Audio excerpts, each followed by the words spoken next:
10 heures à l'INSEP. Marine Boyer retrouve ses coéquipières et le staff de l'équipe de France.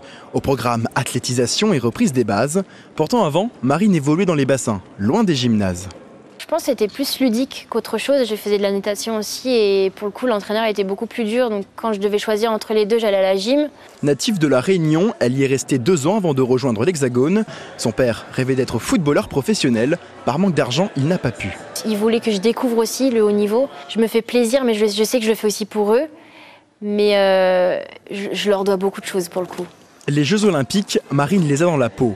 Rio en 2016, c'est premier, mais échoue de peu pour le bronze derrière la numéro 1 mondiale actuelle, Simone Biles.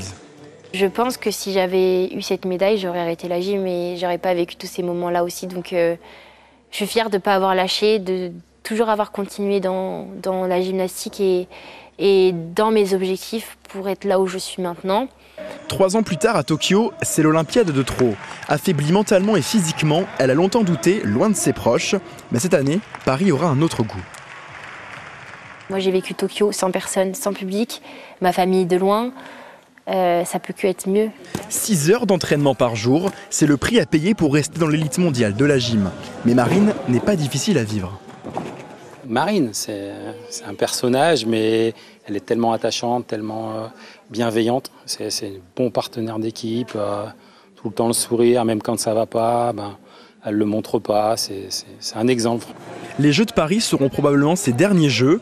Elle souhaiterait ensuite faire une école de mode et changer de sport pour canaliser son énergie, mais aussi aider les gymnastes de son île. Un moyen de pouvoir déplacer donc, du matériel ici en France que nous, on n'utilise pas, pour avoir un bon matériel à La Réunion. Je pense pouvoir aussi créer, pourquoi pas un pôle, pour éviter du déplacement pour les jeunes gymnastes qui vont arriver, dans les prochaines générations qui vont arriver.